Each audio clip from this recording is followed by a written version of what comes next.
Swayam Prabha. Digital India. Educated India.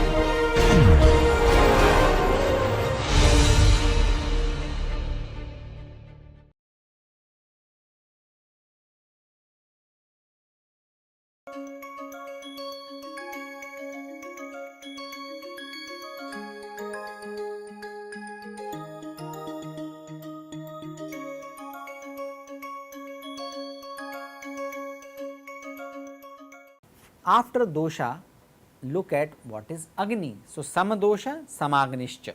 So, we talked about doshas. In the personality, Vata, Pitta, Kapha must be in balance. That is the first reflection of well-being. Second condition of well-being is Sama Agni. That has a common root in Sanskrit called Agni. So, Agni means that which ignites, which is fire. In Kenopanishad, Agni reveals his identity as the heat energy and ever burning flame of the conscious force in matter that makes up the entire world. Satpat Brahman, it proclaims Agni as the wisdom or discriminating power. In the yogic and Ayurvedic perspective, Agni is understood to be awareness, governor, nutrition and intelligence. What it means? Samagni means first thing is awareness, not only the mental awareness, each cell is the center of awareness. That awareness is governed by Agni. Each cell is conscious in itself as well, we all know that. These cells form the organs and systems. So, this is a system, the body is like a system.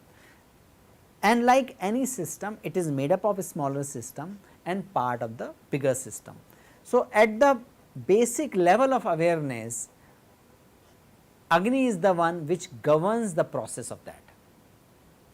So, governor, it is a governor of digestion, assimilation, transformation of matter into energy. Agni also governs the structural and functional activities of all cells and tissues. So, it is a intelligence, it is a different kind of intelligence which governs or regulates the system at all levels. It is also related to nutrition of all body tissues. It is a neutralization of toxin also comes in its category. So, and the assimilation is important and neutralization of the toxins is also important. Both of these are governed by Agni, and as we have mentioned, it is a reflection of intelligence. It is not only mental intelligence, it is a cellular intelligence and cellular selectivity and choice, and that is what very famous Ayurvedic teacher and researcher Dr. Lad, Vasant Lad ji, very senior teacher, he has explained these characteristics of Agni. There are different types of Agnis, Jatharagni, Bhutagni and Dhatwagni. Jatharagni is related to stomach and duodenum, and naturally it is more related to our digestion. Bhutagni are 5 in number. So, 5 Agni from 5 basic elements. Bhutagni transform the substrates into such form that can be assimilated at the tissue level. Dhatwagni are the 7 Agnis, they represent one in each of the 7 dhatus. So, there are 7 dhatus, basic constituents, the physical constituents of the body, and a different type of Agni is connected to those 7 dhatus. So, what are dhatus? Dhatus, the word come from dha, which means to hold. So, dhatus are the basic building blocks of the physical body, and these are 7 in numbers. First is rasa, that is roughly correlate with lymph and plasma fluid. Second is rakta, that is dhatu in liquid state, and that is called prana or life. Mans is the dhatu in more solid state, which performs the function of covering the body and protecting from external environmental conditions. That is third dhatu. Fourth dhatu is called med. Med is the semi solid state. So, term med refers to fat and this dhatu can be roughly correlated with the fatty tissue of the body. Asthi is solid tissue, that is which forms the basic function of holding the entire body, the structure, and performing various movements. Majja is in the core of the bones. It is commonly correlated with the bone marrow and nervous tissues in the body.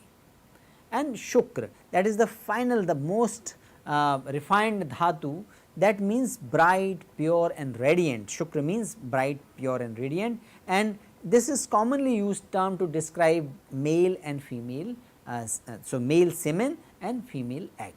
These are the 7 type of dhatus. So, what Ayurvedic perspective says, and which is prescribed in the yogic perspective as well, that samadosha, samagnischa, samadhatu, these 3 things which we looked at have to be in balance with each other. Then comes mal. The term mal is derived from the root word in Sanskrit which denotes cleansing, purifying activity. Mrajyate shodhyate iti, that means the one that cleanses or purifies by carrying and eliminating waste, filth, dirt or debris. That is mala. Then comes manas. It is, so if you look at the definition of well-being in Ayurveda, looks at physical aspect which is dhatu, it looks at malas, this which is excretion, it looks at psychophysiological aspect like gun and doshas, as well as it looks at pranic aspect which is agni. So, samadosha which is more psychophysiological aspect, agni which is more like a pranic aspect, and dhatu which is a constituent, the basic core building block, that aspect. These are predominantly centered on the physiological aspect, and then comes the manas which is a reflection of the manomaya kosh and vijnanamaya kosh here in the Ayurvedic perspective, that says that manas along with sharir and atma form the 3 pillar of individual life. Atindriyam punarmana sattva sangyakam teja cheta ityahurek tadartha sampadhyat cheshtam cheshtat pratyabhut bhutam indriyanam. So, Charak Samhita describes the constituent of the body. So, the mind transcends the sense organ, that is what is the claim of Charak Samhita, and modern science is also accepting that, and many research studies are indicating that, if not accepting that. We will be talking about these aspects in the later sessions. It is also termed as sattva, while some others call it as chetas. Its action is dependent on its objects and accomplishment of the self. It is responsible for the actions of the sense organ. That is the definition of manas given in the Charak Samhita. So, you see, it is recognized to be connected with the physical body, but it has its distinct role in the form of enjoyer of the senses.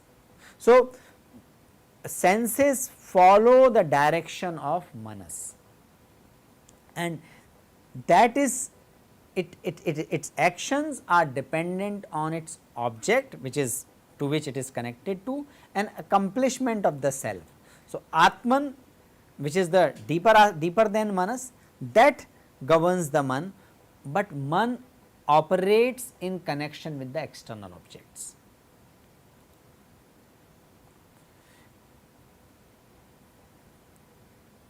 So, allegory given in the Katha Upanishad or Kathopanishad beautifully explains this aspect of self, and you can see the definition of health given in Ayurveda is in coherence with the concept of self given in Upanishad. What it says, Atmanam rathitam vidhi shariram rathamevatu. Vidhi means know this. Know the Atman as the consciousness, as the owner of the chariot. Shariram rathamevatu, and consider body as the rath, as the chariot. Buddhim tu sarathim, the charioteer is the buddhi, the sarathi. Manah pragrahamevacha, manas which we just talked about is the kind of rein which controls the senses. So, the horses are reflection of senses, manas is the reflection of rein, buddhi is the charioteer who is holding the rein and controlling the horses, and atman, the sense, the consciousness, the self, that is the owner, and that is who gives give all the direction to the buddhi and then manas. That is the reflection of the human self given in the Kathopanishad. So, rider Atman is the innermost self, that is the true self, that is a pure consciousness. Chariot is the physical body, horses are the indriyas or sense forces, these are the conscious element of the mind body complex. Driver is the buddhi, the reason, the intellect, that holds the rein, the part of the mind body complex that controls voluntary action, the deliberative, rational, decision making part of the mind or soul, that is the driver, and rein, the manas, is the cognitive ability other than reason which control the senses. That is the notion of self. So, to be at the optimum level of well-being, it is not only to have strong senses, it is important to have senses which are under the control of the strong manas. Manas cannot control the senses without strong buddhi, and buddhi will go into the direction set by Atman or consciousness, and that completes the definition of well-being in the yogic perspective.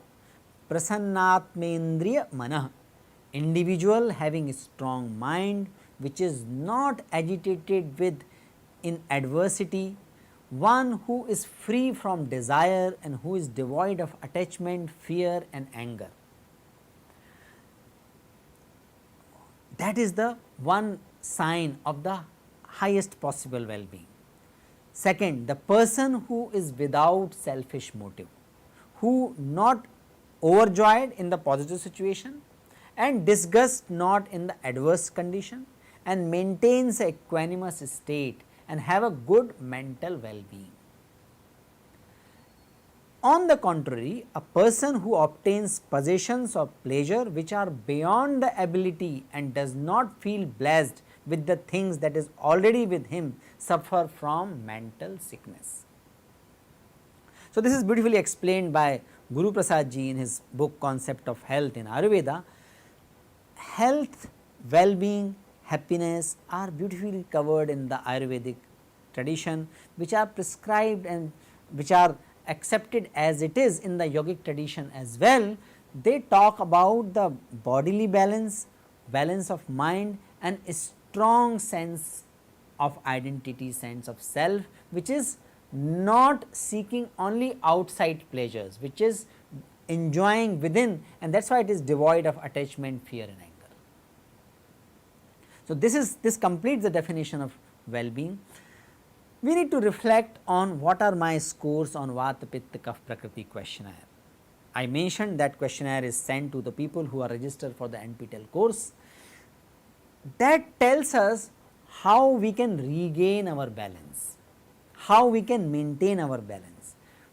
This questionnaire not only tells what kind of food you should avoid and eat, it also tells what kind of the mental agitations you are naturally subjected to, and once we are aware of it, we can control it, we can direct these mental tendency towards the productive goals. Because the disease occurs from three process: agantava, sharira, manasa, swabhavavikashcheti. Disease developed through disturbance in level of doshas, malas, and sometime it occurs by nature, which we call the innate. So, there are very few innate diseases. Most of the diseases are either agantava, means because of the external infections, Sharira, when body is not functioning properly, Manasa, when the mind is not functioning properly, mind is not controlled, regulated properly. If we look at our current status, most of the diseases apparent in the society are because of Sharira and Manasa. That is why we call it psychosomatic diseases, what we call the lifestyle diseases. These lifestyle diseases are the most prominent diseases in the current times, and these were well recognized in the Charak Samhita.